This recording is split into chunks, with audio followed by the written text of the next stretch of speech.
it's Bridget and Jen with Community Connections. Hey, Jen, you want to tell everybody who our guest is tonight? Absolutely. Our guest is one of our special friends, Priscilla Oh. Christian. She is with the Empress of Priscilla Christian Graphics and Graphic services. graphic services. Sorry, there's an S on the end there. And has been instrumental in WordPress for as long as I've been involved with it. She's been very active, and she's helped out with tons of WordCamps, and is a volunteer wrangler. One of the finest, I must say. So Priscilla, say a little bit about yourself too. Hello, I'm Priscilla Christian. I live in Dana Point with my husband and 2 dogs. I'm a grandma.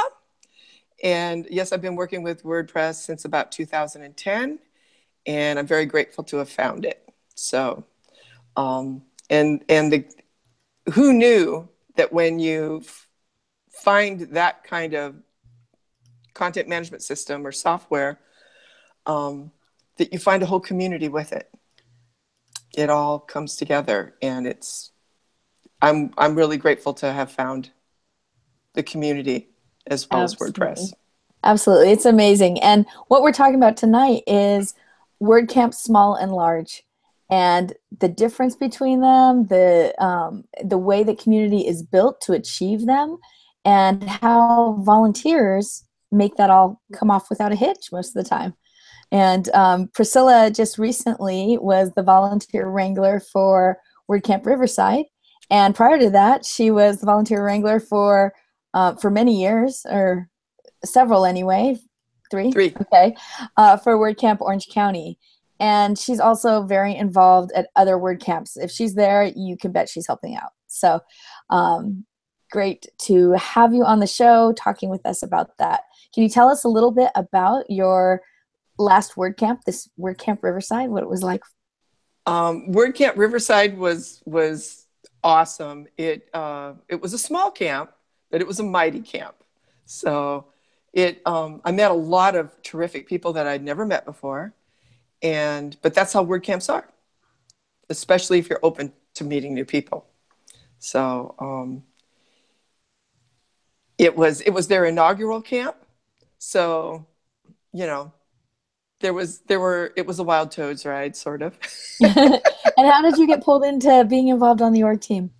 Well, I was asked originally, and then somehow I never quite got connected with any of the meetings. And then the wonderful Jeff Zinn grabbed me at a meetup in Orange County, and apparently he had volunteered to help out with that WordCamp, and he wasn't going to be able to be there for the whole weekend, and so he asked me to step in and take that role that I'm very familiar with, which was the volunteer organizer. So I asked him, I said, would you have good volunteers? He says, I'm gonna let you pick them. It's like, awesome. So I got to do all the things that I did in June. So I was an organizer for 2 WordCamps in 1 year. That's amazing. So for WordCamp Orange County, that's a much bigger camp. And did you have more volunteers for that one, or more for Riverside, or about the same?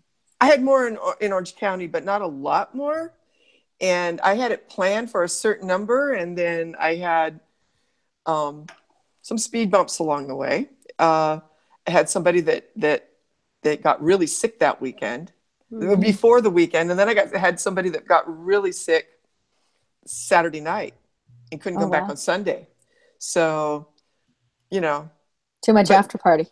No, she apparently had a condition that just flared up right at the after party. That's sad. Right at the restaurant that we were at. And so the next morning her husband showed up, but she didn't. And they were so awesome. I was looking forward to getting to know her better. We had kind of bonded at the speaker sponsor dinner, and then I got to see them just shine during they worked the registration table on Saturday morning. No babysitting required. They were awesome, and she really got me through what I needed. So anyway, the nice thing about WordCamps is that I never had so many gaps in the schedule, in the volunteer schedule, as this camp. But I mean, I had them all covered, and then they kind of got uncovered. But what's really nice with any WordCamp that I've been involved in, when you hit a speed bump, you've got organizers there that are ready to jump in. And, you know, I don't know about the other organizers, but I have to make it my business to know people. So I had an organizer that was a volunteer for me. It was like, I grabbed him, I grabbed Jeff. I just, you know, I know they're just gonna do anything they want. They don't go, oh, I wanted to see that session. They don't do that. Right. They work the camp. And speaking of working the camp or working the camps, you had several volunteers at Riverside that I saw as your volunteers in Orange County. Yes. So how did you get them to volunteer for both camps? I did it. They come to me. Aw, That's beautiful. I've got some serial volunteers, you know, that sounds like a community. That's a community. Yes. And the thing is that it's really nice to have people that you know and people that you don't know, kind of have a balance, because you want to grow your base. And it's nice to know that you've got people that will do anything for you, for sure. They will show up even if they're on fire. Did you experience that? No, but they, you know, I just know. And so, you know, you just get to know these people. And one thing I'll pat myself on the back for is that I don't know whether it's just that awesome people volunteer or whether I'm really good at picking them. So, you know, you can take your pick, but I've had good luck with them. And even with the people that I picked, I mean, I don't want to give away anybody's medical condition, but the one gentleman that didn't come, I've had that condition, and you don't want to be at a WordCamp when that happens. It was, you know, he'd be in a lot of pain. So right. I'm glad that we can be that flexible. Right. Exactly. I just pulled him off the schedule, got somebody else, Nate Conley, Jeff Zinn. I mean, anybody there would help me, but I put those two to work, and it all worked. Oh, and Various had a friend. I'm going to pronounce her name wrong, but her name's Kathy. And if she's watching, hi, Kathy. He picked her. He just sent her to me because I had another person that dropped out because her husband got really sick. You know, you get towards in the flu season. Yeah. And it's different than summer. And she had small children, and her husband was very sick. She needed to drop out last minute. And Various came up with Kathy, I want to say Sephian. But my apologies, Kathy, if you're watching, if I pronounced Kathy your name was wrong. super nice. She was awesome. I met her too. And Yeah. she came for 2 days and just was a champ. They all were. Chris Airy was awesome. He's from InMotion Hosting, and he was a trooper too. And okay, I'll name all the names: Jamal Tashan and Stephen Harvey. They are my serial WordCamp volunteers. Mm-hmm. And but Jamal was an organizer for Orange County. He usually is, and but he just approached me at a meetup and says, "I can work Saturday for you." That's awesome. Nice. Yeah, and Stephen was an organizer for WordCamp LA. Yes, and Stephen's been a volunteer for me a couple of times. So, yeah. You know, I'm not going to turn him down. He also said I can only work Saturday, and I normally won't. This is a secret. I normally, when you apply, I want you to work both days. And so but I couldn't turn them down. Because I know. I know. I don't have to train them. Just send them off. Do what you need to do. Yeah. And what do you look for in a volunteer, like on that application? I look for them to be willing to give back to the community. Those are magic words, and they should take it seriously. I've had people that will say, I know how to do this, or I know how to do that. That's why you should pick me.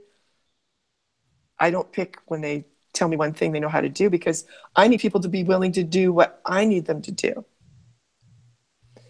And that's just how I vet them. An open willingness It's really important, because I can't, it's enough to I mean, I've got a schedule, and I've got people I have to coordinate. And if I have to start thinking about, oh, well, they want to do this, it's not about the camp anymore. It's about what they want to do. Exactly. You know, like, I'm glad you're a great photographer. You know, I might pass your name along to somebody else to come shoot the camp, but you can't be one of my volunteers, because I got people that got to do my bidding. Right. There's other jobs that need to be done. We need room monitors. We need people to register. We need people to kind of just walk around and make sure stuff's trash, you know, is not everywhere. Right. You know, And that the lunches are set out. And lunches are set out, that tables are set up. Sometimes they just have to straighten chairs in a room. I mean, it's stuff like that. And so all that other stuff is extra. You know, it's great if you want to bring a camera, but I have certain expectations. And I know the first time I volunteered for a WordCamp, I didn't get picked, and I didn't know what to write on that thing, on that. Now I know. So when was that? When did you try to volunteer for a WordCamp? Oh, it might have been 2012 or so. And I didn't, and here's the other big hot ticket. When they put a call for volunteers out, do it that day. If you wait until it's a couple of weeks before the camp, I mean, you might get in, but oftentimes not, you know, because they got, I mean, at least I have to figure out a schedule, and I'm basing everything on a speaking schedule. Right. I mean, I have other things that people are doing, but it's all about the speaker schedule, really. Right. You know, pacing people and timing people, you know, out. So what do you think the worst volunteer job is? Mm-hmm.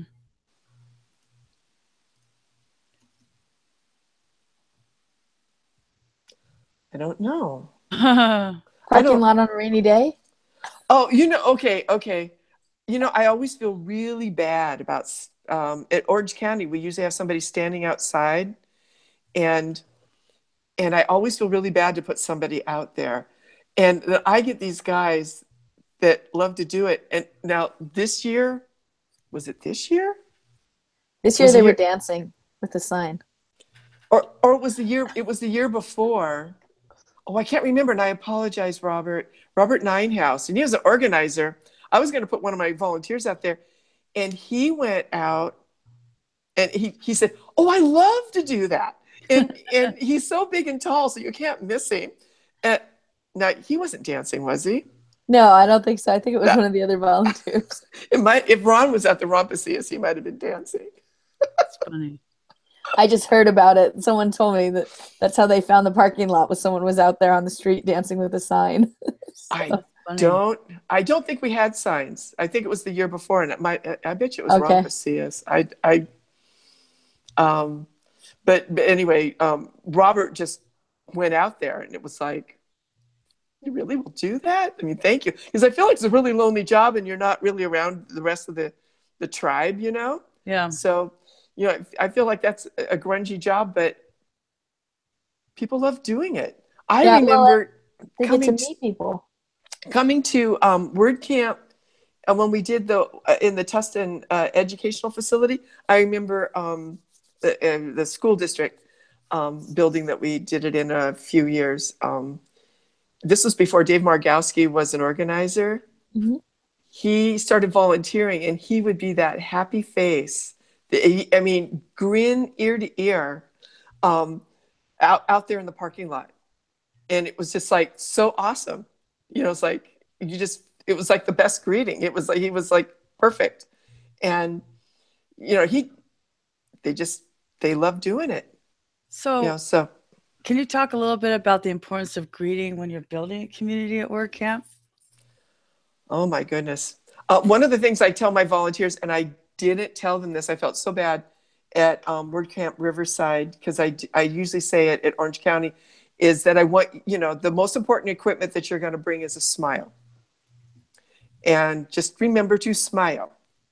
And you know, because that leads into the greeting and everything else. I get little people snickering at me when I say it, because they know me. They know I'm Eeyore. Oh dear, oh my, I'm the eternal pessimist, but no, not at a WordCamp. No, it's a tradition. It's a time-honored tradition. And my first memory of a WordCamp was in 2010. It was, gosh, I don't know if they had it in March or a little bit later in the year. I forget what month it was. That was my first WordCamp, and that was Brandon Dove and Jeff Zinn. Mm-hmm. And I got there super early. I was so excited. I didn't know what a WordCamp was or what to expect, but when I found it online, I just bought a ticket. I had to go. And I was like the first person there, and the other first person that was there was Brandon. I had no idea that was Brandon, because I knew his name because I registered and emailed. I was annoying. I emailed him a bunch, and then there he was with a great big smile on his face, and that's what WordCamp should be. Yep. So, yes, every volunteer has two roles. One, whatever you give them, or the volunteer organizer gives them, and yes. two, to smile and greet people. To be an ambassador. Yeah, you need to be that ambassador. Exactly. Yeah. That reminded me of something that I thought was really great. Another thing that a volunteer has to be able to do is take orders. Like when you say, I need you to do this, they need to say, okay. So that was brought front and center for me at WordCamp Riverside, because Jeff Zinn, Jeff and Brandon have a tendency to always wear button-down shirts and kind of dress up a little at the WordCamps versus wearing just a t-shirt. And, and so I walked up and I was like, oh, Jeff. He was wearing one of the red shirts at WordCamp Riverside. I brought him a shirt and he changed immediately. That's what he said. He's like, Priscilla told me to. And I was like, awesome. Even though it didn't match his socks, and he cares about that. I did not notice that. But I did notice that I gave him that shirt and boom, it was on. Yep. And I did expect people to since I brought them, wear them, but I was surprised that I didn't get any resistance. There was a couple people that didn't wear them, Jen, but I didn't have one. You didn't have one. She didn't know I was on the organizing team. Yeah. It was a surprise. Surprise. Well, various. I mean, but that's okay. I got to wear what I wanted to wear. That's right. That's right. And someone had to survive the camp after all the red shirts went down. Right. So what I was getting at, besides the red shirts, was my first volunteer experience is how I got hooked into WordPress as a community, which is 2015 for WordCamp LA. And so I actually thought that Alex Vasquez asking me, and then Adam Silver kind of bringing that volunteer community together, was why I stayed with WordCamp LA, even though I don't live there, as a social media manager. So you feel like you have a community with those people. So like within the community that is WordCamp, there's still these teams of people, and how that community connection, show drop, community connection in that team, how does that affect the flavor of the camp? And more importantly, how does that affect your professional life? What? Okay, that was a big question. I'm not quite sure what you asked me. How does the flavor of the organizing team in that community, that micro community, affect the WordCamp in general, was the question one. And then two, how does being involved with that micro community and the WordCamps affect your professional life? So she gave you two questions. You mean the micro community of organizers? Yeah. Because you spend a lot of time, 9 months sometimes, putting together a camp. It's a long time. It's a weekend when you're on a team. Yeah. When you're dealing with organizers, you learn so much from them. And I think they all work really hard to kind of maintain a standard that the foundation has laid out for them. I know that with WordCamp Riverside, it made me realize how much I don't know. All I know is my part of it, and a little bit, I've watched some of what the others have done and things that they quote chapter and verse from the foundation. And so there's there's a lot of guidelines that are meant for our good. And I realized that I need to learn more about them. But they set a high standard. I'm just honored to be included or thus far be included. And I was just really excited. In fact, when I was first asked the first time to organize at Orange County, I was telling Dave all these things I knew how to do, like I was a volunteer. And he goes, Priscilla, he says, I don't expect you to do all these things. You're an organizer. It's like, oh, I couldn't get that in my head at first. And then I realized he got me there, you know, Right. But it took me a while to realize that it's a little different because you're organizing. Organizing means something. Right. And I guess what I was getting at was like, there's this huge trend now with servant leadership, Simon Sinek, all these guys, Ted Rubin, they go around talking about servant leadership as if it's some big new thing. Well, you know, I mean, it goes back and forth whether or not you're a leader, and servant leadership means that you're in the trenches with the people.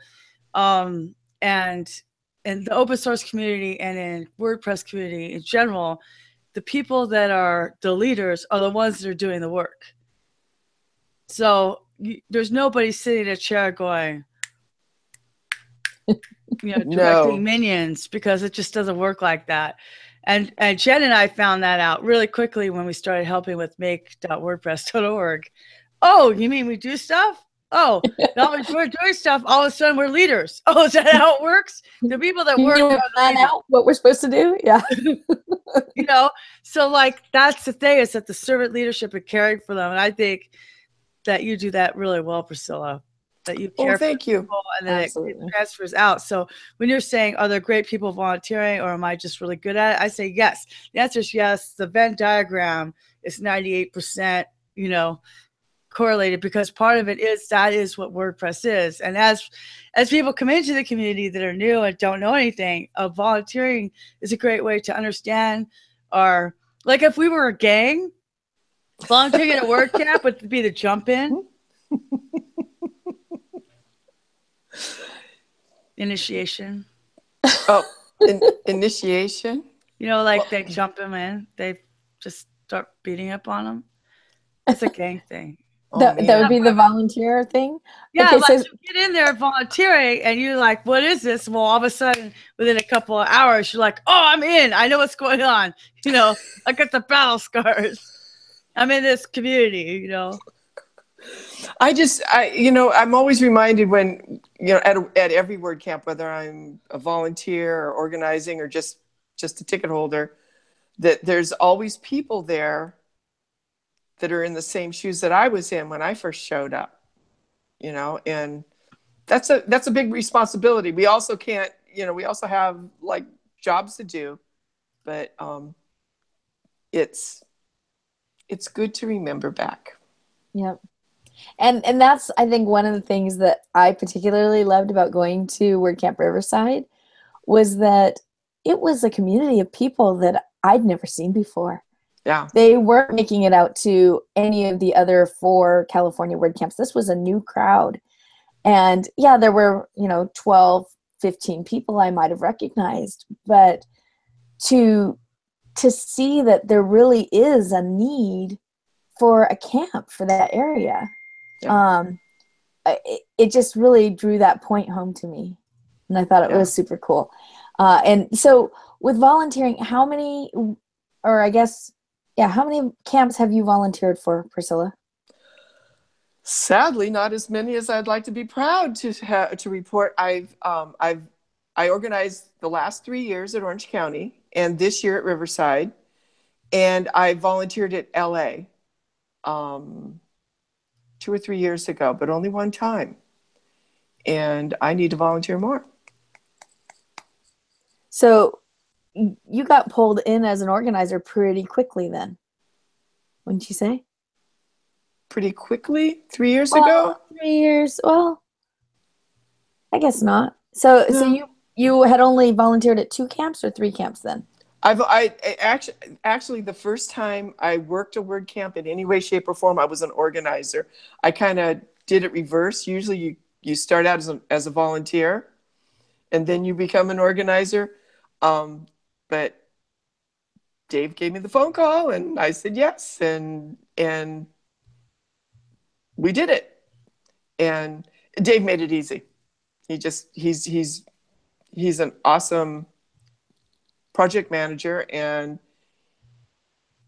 he just, his job is to make all of us successful. So that's what he did.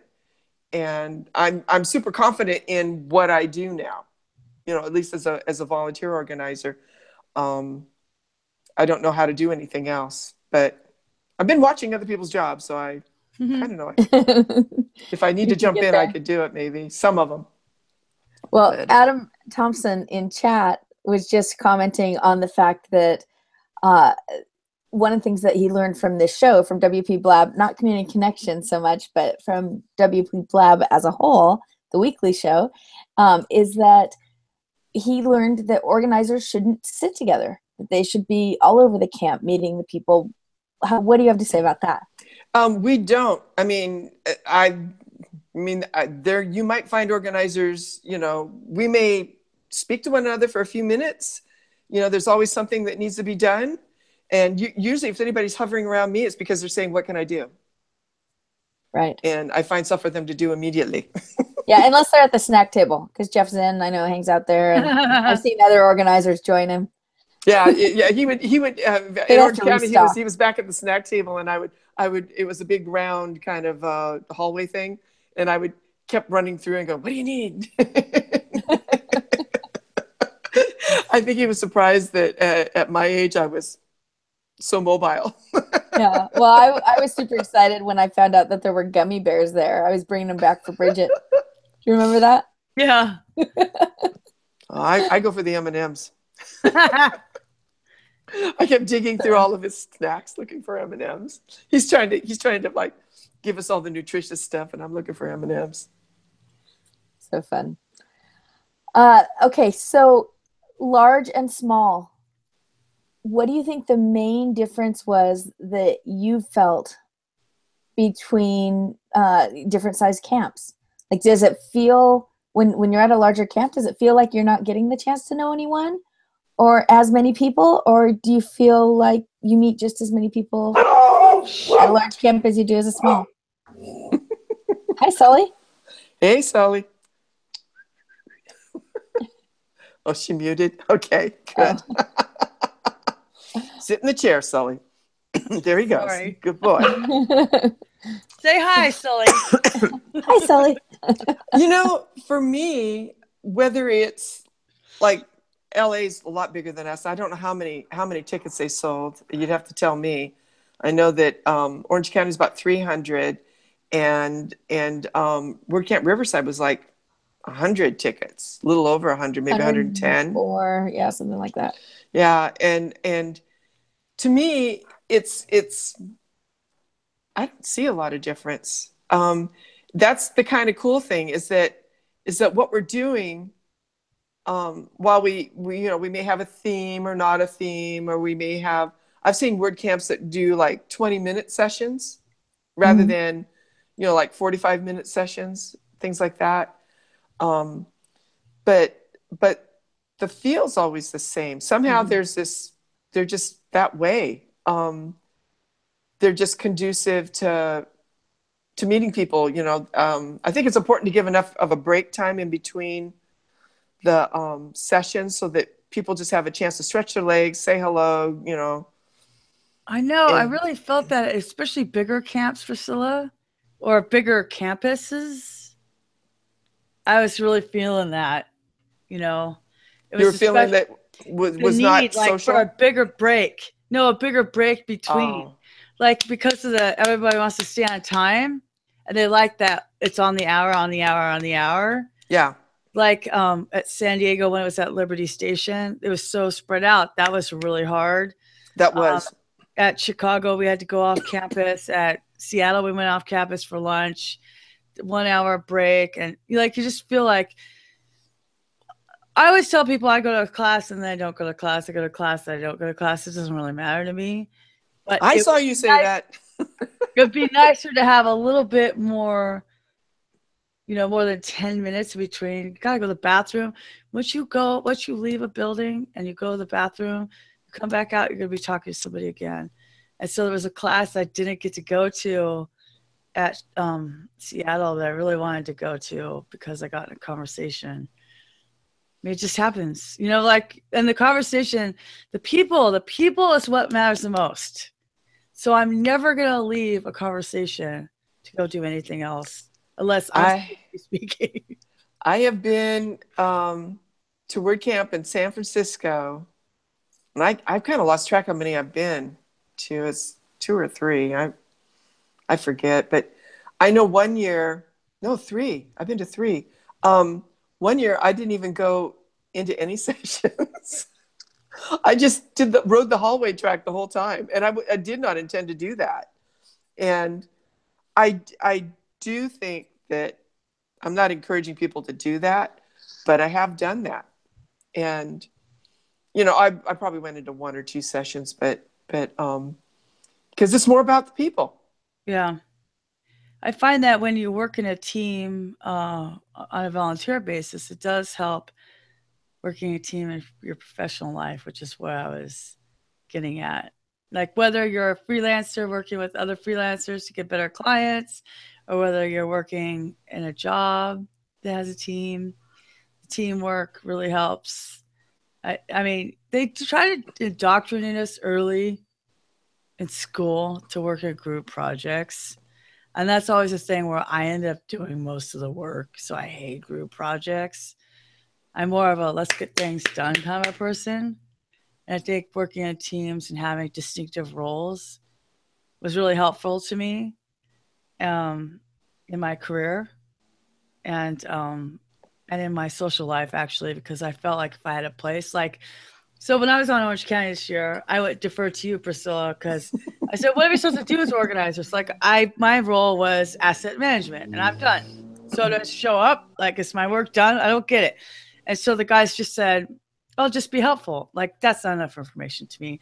So you come to me. I pinged Priscilla. I go, what does just be helpful mean? I don't even understand this. I can't process this. She goes, you know what? You would be really good at the name table, so just come and do that. I go, oh, I can do that. I know people. And I got to be a greeter. That was yes, both of you. Cool. I was so, I love that when it was, and you were, see, I dubbed you, Jen, the concierge, and Bridget was like the greeter, and then we had 2 other people there that were helping with that. But to have these strong personalities to encourage people to come, to pull them in and get them registered and move them away from that table. Keep walking, get your t-shirt. Go get your swag at the end of the hallway. We love you, but stop talking to us here. Go talk to the next volunteer. There's people behind you, and you can have a free t-shirt, but it's at the end of that hallway past all the sponsors. Keep this moment, people. I felt so smart that year, because we've had kind of bottlenecks before, and now I feel like I've really nailed it. Traffic is an actual thing. Put swag far away from your registration table.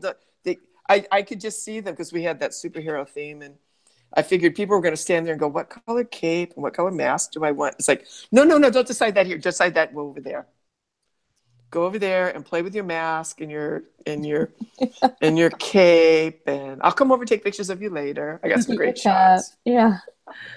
But no, but that's their first impression. And a lot of times when I go to WordCamps, it's kind of boring. So our registration process was not boring. No. At all.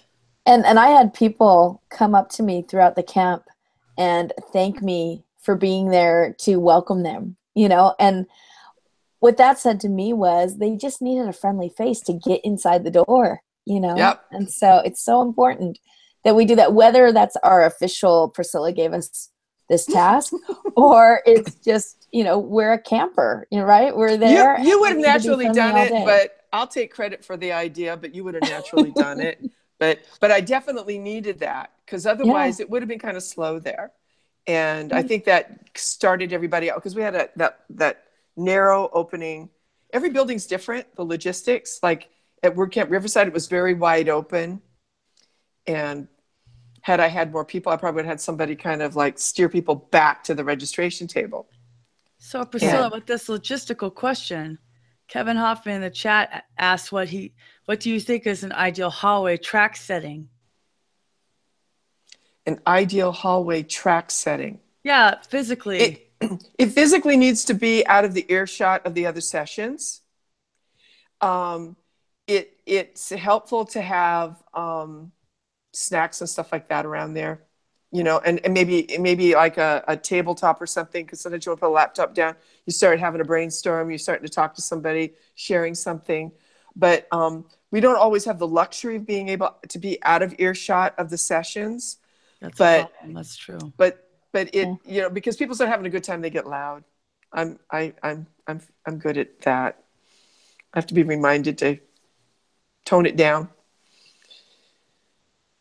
At Orange County this year, I think it was actually held that they did an official like water cooler interviewing in the hallway track.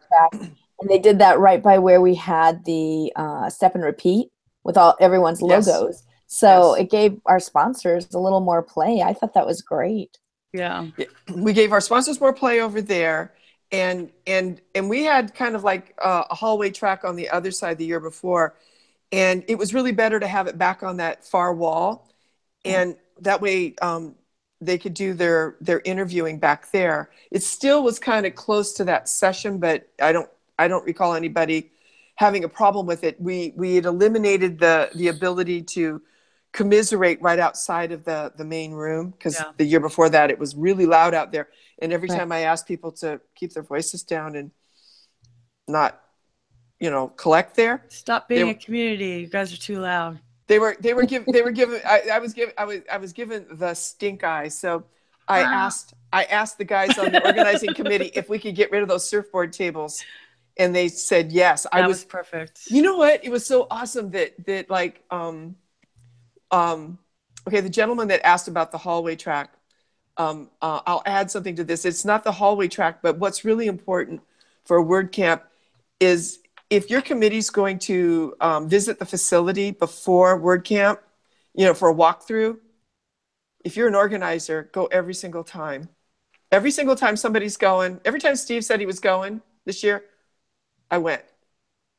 Because we figured more things out and more things out and more things out. And it was good. So like when Various was doing Riverside, I drove to Riverside and I did that walkthrough. I knew we weren't going to have a chance to do any more than one walkthrough, but I told him if he had more than one, I'd be there. Because things occur to you. You start imagining the WordCamp happening, and then all of a sudden you realize, oh no, we can't do that here. We need to move it over there, sort of thing. So that, I mean, the last walkthrough we did for Orange County is when I suggested, if we have registration here, can we please have the swag at the end?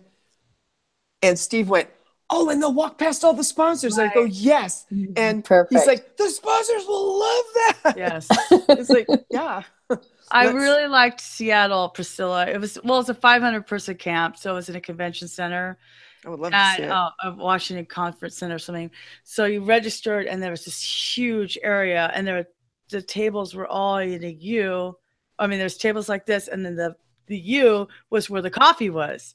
So you had to walk through there to get to the coffee, which what you really wanted when it was 32 degrees outside. Yeah. Freaking snowing. Like they're famous for that.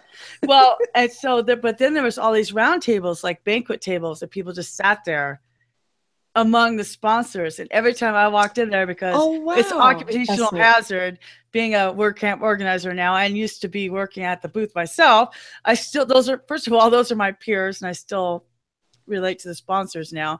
But I asked them, how was the traffic? How was the traffic? They loved it. But then that's the luxury of that space. And it was off to the side of the rooms where the conferences were, when the sessions were being held. But it was straight, like it was right where the exit and entrance was too. Like they had such a sweet setup. That was you just have to make where the people are commiserating. That's where the sponsors are. Yes. Yeah. San Francisco did that really well. At the university we were at, they just planted them right in the great big hallway. They were just all around. Just Right. That's like San Diego was like that this last year. Yes. And so it was a Yes. great place. That's where everyone would go to kind of have conversation, and the sponsors were right there. So you were in conversation with the sponsors as well as whoever you were hanging out with at the they're camp. part of our community. The sponsors are part of our community, absolutely. and they're not to be isolated. I mean, right.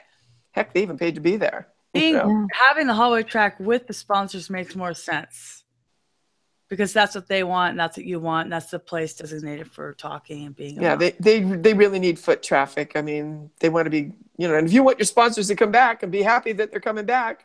Right, because like I talked to a lot of the global sponsors, and they have to decide. Sometimes they only have 2 booths. Like GoDaddy has 2 booths.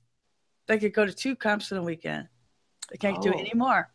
And that weekend, last weekend with 4 Seattle, or 6, 7 or some there were 6 number. They were all over the country, all over the world, all over the country.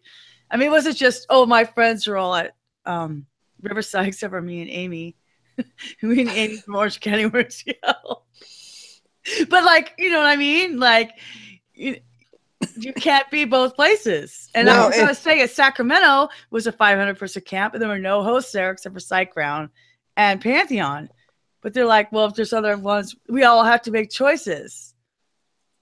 Yeah. So you want to be and I've heard from several global sponsors tell me, and I won't reveal them, that if you treat them nicely, I know it's not the sponsor episode, but might as well just say it now. If you treat them nicely when you're asking for sponsorships, they'll choose to be there at the booth. They're not going to some place where when you ask them to be a sponsor, that they feel like you're entitled to their sponsorship.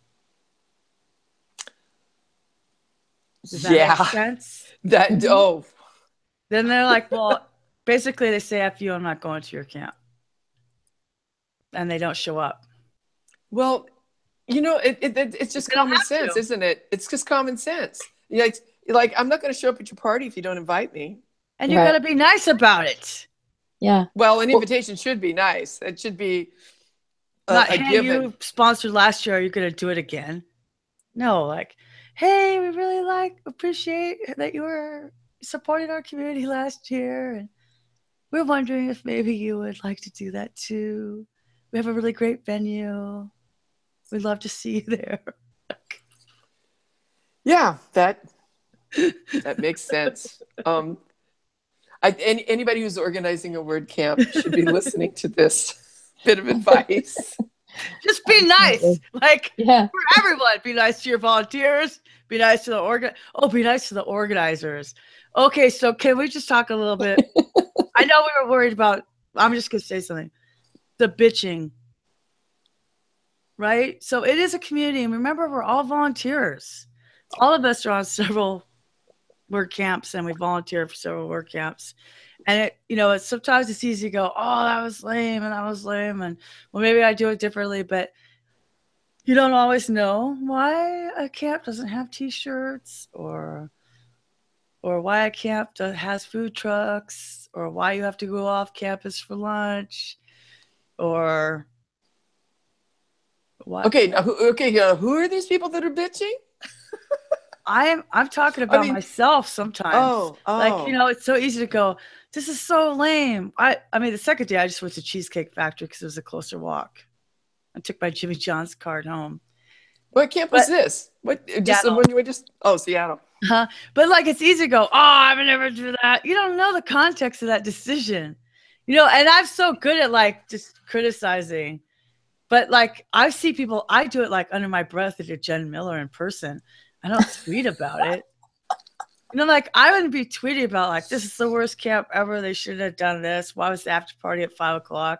Oh man, I don't want to know those people. The after party was at 5:00 because the place closed at 8, and it was just easier. And that's why when we did LA, I was like, well, what if we do it on campus, and then we'll retain way more people. Some people didn't like that. I loved that. And I really do like, I think it's a really good idea to have the after party like right after, not do that 2-hour break, go out to dinner, because there's some sort of break in the continuum, and there has to. I just really like being able to break bread with people afterwards.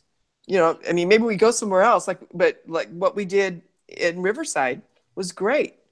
What we did the second day on in Orange County, we went right from the WordCamp, walked across the venue, you know, to another location, and we had that taco bar. Social. The Sunday social. Yeah. That was fun. And with Riverside, because it was a new camp, they didn't have an after party sponsor, so there wasn't an official after party. But we threw an impromptu, unofficial, you know, everyone paid their own way, after party at one of the local restaurant saloons. Lake Alice, right? Lake Alice, yeah. And it was a blast because we had a table filled with people. Everyone was talking, and it was low key. There wasn't a lot of noise, you know, to have to yell over for conversation. But and it didn't have maybe the fun vibe that you have at some of the after parties. But I think that everybody really enjoyed themselves who went. And we're able to make the friendships better and the relationships and make some of those community connections. The only thing I would change, and I told you this before, was that they set up, Lake Alice set up a big, long banquet table for us. And there wasn't that many people in there. We thought there were going to be tons of people in there. And if we had taken all those round tables, we might have been able to kind of like table hop and stuff. Mm-hmm. But we had a great time. It was awesome. And it wasn't the big scary hassle, Day of the Dead. You know, it was the Day of the Dead. It was the Day of the Dead. And so in Riverside, that's a big holiday. And there were lots of people that were dressed up. But because we had it right after the camp and we just went there, you know, it was early enough to where we didn't have as much restaurant traffic as we thought we were going to have. And yeah. We could have parked on the street, I think. Yeah. So there's another discussion that's happening, and it's slightly off topic, but that's how we do this show. And I've already told the commenter that this needs to happen in the community events Slack channel for WordPress Slack. But Kevin Hoffman says, can we just talk about the viability of increasing tickets by $3 to cover the cost of captioning every video at WordCamp? Oh. That would be very good. The foundation controls that. So. Right, they do. But like a lot of us are involved in WordPress Slack and the community team. We should definitely bring that up. Well, and they do it in US and Europe. Yeah. And some of the, you know who else did it, Jen? Atlanta did it. They had a live, because when I talked, I went, oh shit, the stenographer said that. Oh shit, she just typed it. I'm glad you said that, not me. I mean, she's more than a stenographer, but you know what I mean? And you're looking at the screen, you go, ah! Ah! And then it goes, Bridget yells, ah, ah, ah. Jason's going to have to put a censor little thing over you. You have to edit it. Beep. Take that word out. And I went, oh, I should have said beep, beep. And then she typed beep, beep. Yeah. But what do you think about that? You know, adding that to the budget. I think that's an awesome idea. I do. You know, whenever WordCamps aren't my only events that I've worked on. I've done every single high school reunion, and I've done a lot because I'm old. I've done the 10 and the 20 and the 25 and the 30 and the 40. And some of those, I was the only person signing that contract, more than, I don't know, maybe 3 of them.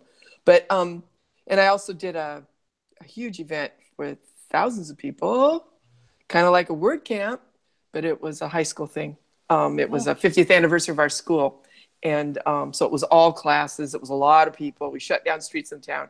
So I've been involved in like you were talking about, working in groups, and I've learned how to do that. We're doing that big event, Oh. But whenever you start talking about raising the price of tickets, Right. you will get people that will go, I can't afford it. And thank you for keeping it so inexpensive. Because every once in a while, I think about changing the venue from a hotel to taking a cruise. And then you get these people that say, I can't afford it. And you keep hoping, well, can't you afford it someday? We're almost to our 50th reunion. And, can you spend a little more this time? But some people can't do it. So same thing with WordCamp. You might get some blowback on that. But I'm all for the captioning, even if it was just, you're just talking about English for English speakers, right? Captioning it to make it more inclusive. Native language, wherever it is. Yeah. I use the captioning on my regular TV just when I'm watching anything, especially if I'm watching something that's produced in England, because I can't understand how those people talk. So it helps to see it, otherwise I have to wind it back, and sometimes I can't, or the sound's too low, and I can't, the sound's wonky, and goodness knows that with different WordCamps, we're always in a different environment, and our electronics are going to be off. I'm still wondering what, if I'm concerned that some of our sessions in Riverside might not have had the sound on. Jen, I think you told me about that. Somebody did. They thought maybe the first session of the day didn't have any audio. Oh, really? Yeah. I knew that it was a concern, simply because of the equipment they were using, Yeah, I really hope. And that's a concern at a lot of camps. I know I spoke at WordCamp Austin a couple weeks ago, and they had some audio issues. And so I hope, they're able to put the talk out, but might not be able to. Helping with WordCamp Riverside, I learned, there were so many things that I normally just keep my interest in my lane for just handling the volunteers, because I've got very experienced people in those other organizing positions. But after this WordCamp with Riverside, I'm going to pay more attention, because there were so many things that all of a sudden I realized I was the only person there, at the walkthrough that had organized before. Jeff wasn't there, and it kind of helps to have a few more experienced people. And I realized that I learned stuff along the way. But one of the things I was thinking is about the audio was that to get the speakers, when they speak, to remember that when they go to the Q&A, when people ask questions, you can't depend on the audio. Even if you're mic'd, you can't depend on the audio coming into their mic. Repeat the question, so it's on your mic. And I was just sitting there. All of a sudden, I'm putting myself in other people's shoes and realizing there's so many things about a WordCamp. Yep. Can't even write them all down. Yeah. And every camp's different, and it's going to have its own challenges. And but one of the things about doing a smaller camp like that is that you do get to see the whole picture a little more easily. Yeah, right? I did, and I learned more. I learned more with this camp because I had to pay attention. Right. I just, and all of a sudden I realized, I know something that they need to know. And I heard a lot over this tour of duty. I didn't know that. And I was trying not to be bossy or know-it-all. And then I realized I need to speak up. With experience comes wisdom. That's what you were sharing. Hopefully. Well, made the camp better, so yes. Okay, and Bridget had asked about professional circles and whether or not being involved with a WordCamp has helped you professionally in your local area or at large. It has. I've had more interest in my services. Ooh. But the one that really stuck, because sometimes interest doesn't mean it sticks. Yeah. And and it's, life is funny. You never know where, your opportunities come out of left field sometimes. But one of my volunteers, my good friend Mike Baker, who everybody knows, Yeah. he called me. He's volunteered for me 3 years in a row, and he called me this year and said, would you like to work with me? And we haven't merged our companies or anything, but we've just struck up a really great working relationship, and it's moving forward. And we know each other well. I've seen the kind of integrity he has and dependability, and so it was just an easy transition. Perfect. And it's not like I'm stopping my business, but the way I do things is very different now. And working with him, we're putting out this much better product.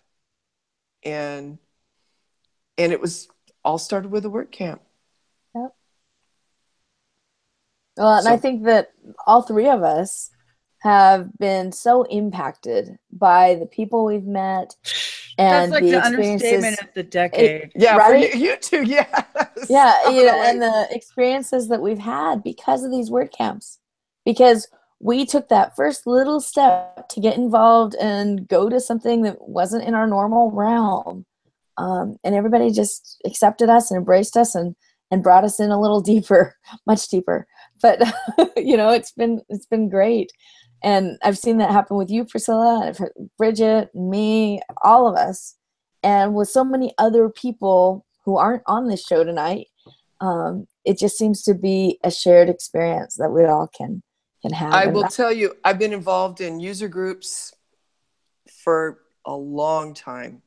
And the WordPress community is unique. It's just unique in that they're very open, and they share opportunity. And so getting involved in the community is not a waste of your time. I've had communities that weren't so productive in that regard. Right. But this is unique. It really is. And so I would encourage anybody to volunteer. And hopefully we will have bigger and better WordCamps. And I've got to get involved in more of the local WordCamps, because I want to cast my net very wide. Yes. So, Priscilla, thank you so much for being on our show. Thank you for having me. It was an honor. Can you please tell our viewers how to find you?